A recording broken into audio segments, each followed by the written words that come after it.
Hello everyone, welcome back to my channel. This is Reshma here, and today in this video I have shown Women's Day makeup look, and I wish each of you and especially my subscribers, friends and family a very happy Women's Day. So how I've obtained this look, for that you have to watch the entire video. So keep watching the video, guys.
I've used a very little blush eyeshadow. I have kept it very simple, although I've used some kind of glitters to add a spark to my eyes. You can highlight the feature, and even the lip also.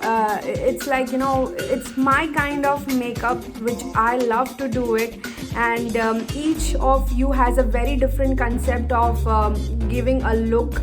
So do practice this look, and do mention your comments in my comment box, and please let me know what are your suggestions, or what you want me to do, like what kind of videos you want me to do.